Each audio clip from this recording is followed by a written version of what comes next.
This Tuesday afternoon, as Jesus and the apostles passed out of the temple on their way to the Gethsemane camp, Matthew, calling attention to the temple construction, said, "Master, look at these buildings, the massive stones and the beautiful adornment.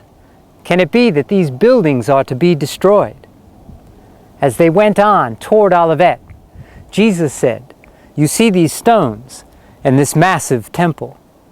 I say to you, in the days soon to come there shall not be left one stone upon another. They shall all be thrown down."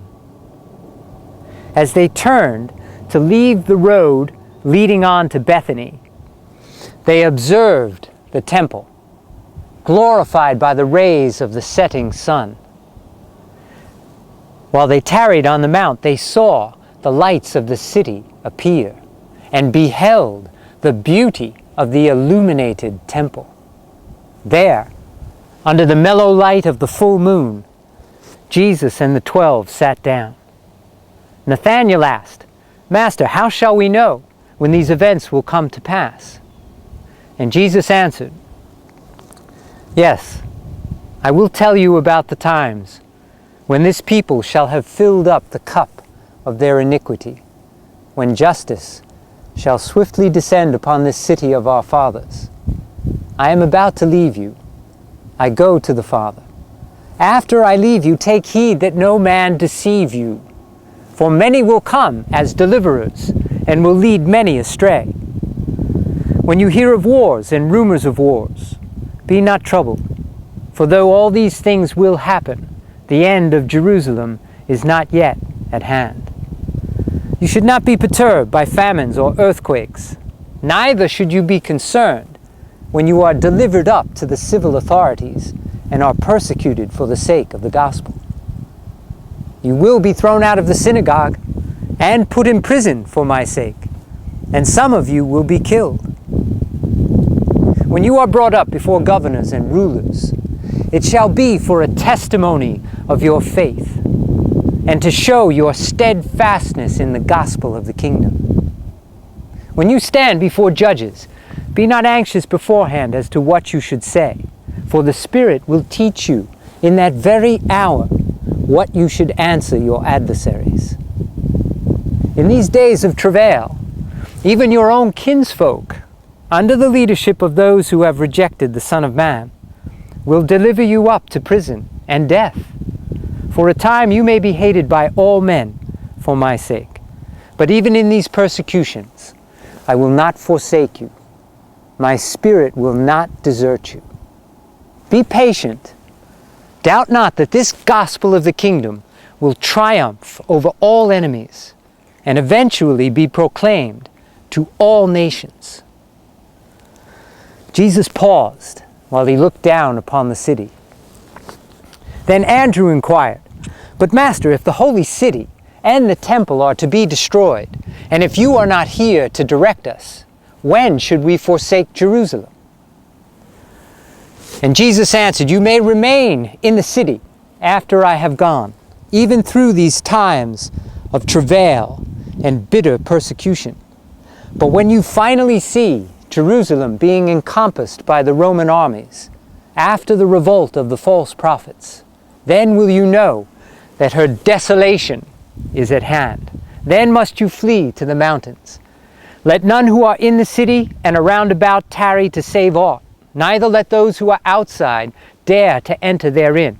There will be great tribulation, for these will be the days of Gentile vengeance. And after you have deserted the city, this disobedient people will fall by the edge of the sword, and be led captive into all nations. So shall Jerusalem be trodden down by the Gentiles. In the meantime, I warn you, be not deceived. If any man comes to you saying, 'Behold, here is the deliverer,' or 'Behold, there is he,' believe it not. For many false teachers will arise, and many will be led astray. But you should not be deceived. For I have told you all this beforehand."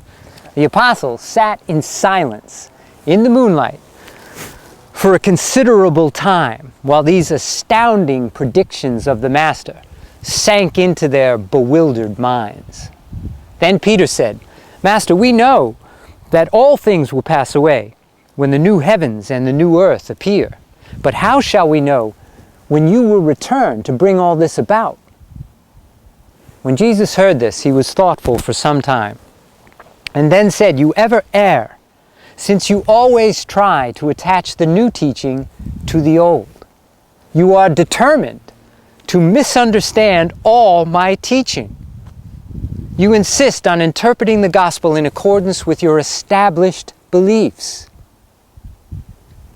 Nevertheless, I will try to enlighten you. Why do you still look for the Son of Man to sit upon the throne of David and expect that the material dreams of the Jews will be fulfilled? Have I not told you all these years that my kingdom is not of this world? The things you now look down upon are coming to an end, but this will be a new beginning, out of which the gospel of the kingdom will go to all the world, and this salvation will spread to all peoples. And when the kingdom shall have come to its full fruition, be assured that the Father in heaven will not fail to visit you with an enlarged revelation of truth and an enhanced demonstration of righteousness, even as he has already bestowed upon this world him who became the prince of darkness, and then Adam, who was followed by Melchizedek, and in these days the Son of Man. And so will my Father continue to manifest his mercy and show forth his love, even to this dark and evil world. And so also will I, after my Father has invested me with all power and authority, continue to follow your fortunes and to guide in the affairs of the kingdom by the presence of my Spirit, who shall shortly be poured out upon all flesh.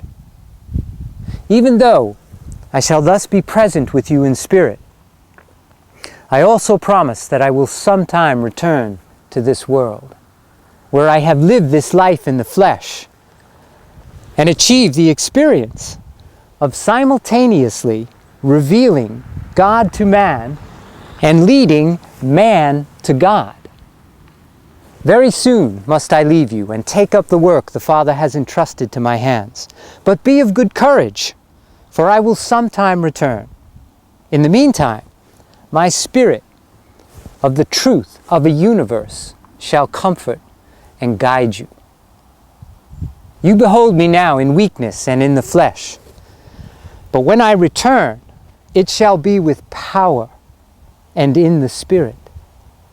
The eye of the flesh beholds the Son of Man in the flesh, but only the eye of the Spirit will behold the Son of Man, glorified by the Father, and appearing on earth in his own name. But the times of the reappearing of the Son of Man are known only in the councils of paradise. Not even the angels of heaven know when this will occur. However, you should understand that when this gospel of the kingdom has been proclaimed to all the world for the salvation of all peoples, and when the fullness of the age has come to pass, the Father will send you another dispensational bestowal. Or else, the Son of Man will return to adjudge the age.